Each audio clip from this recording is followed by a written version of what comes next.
Hey guys, ituturo ko nga pala sa inyo kung paano mag-cash out sa Word App. Punta tayo sa Word Apps.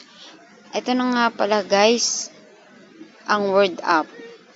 Word Coins. Ito guys yung nakukuha nyo monthly. 27 days yan bago kayo makaklaim ulit. Yan. 12 months yan guys. And then, i-back natin. Punta tayo dito sa wallet. Yan. Yan nga pala guys. Mas na nga pala ipalitan kay Word App. Yan. Sunod, ito na nga pala yung pera natin. 195. Then, withdraw. Hindi natin siya mawi-withdraw guys dahil walang balance yung Word App natin. Paano nga ba mag-withdraw kay Word App? Bank transfer, InstaPay. At syempre, sa bank transfer tayo.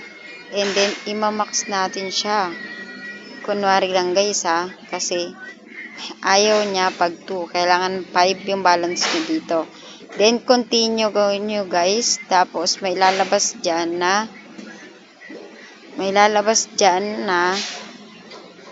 transfer. Di paglabas ng transfer guys, ayan na nga. Diyan na kayo maglalagay ng GCash number nyo. Yan, GCash number guys At ilang araw lang ay mga ilang minuto guys, papasok na yan sa GCash ninyo. O, diba? Ganun lang guys. Yung akin guys, kaya walang balance pero meron siya dito dahil nasa vault siya guys. Ayan. Transfer ko siya sa vault. Pero yun nga guys, 3 days pala. 3 days ko pala siya bago makuha. Ayan.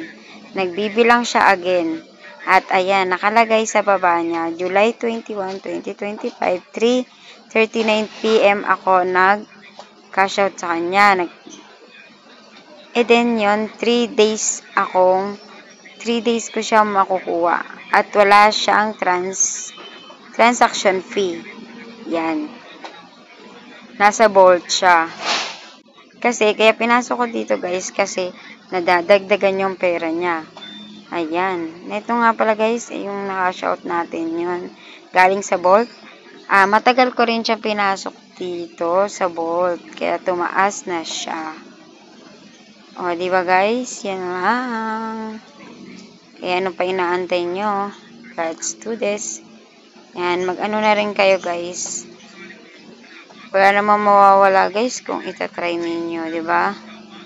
Kaya, let's go. Thank you for watching.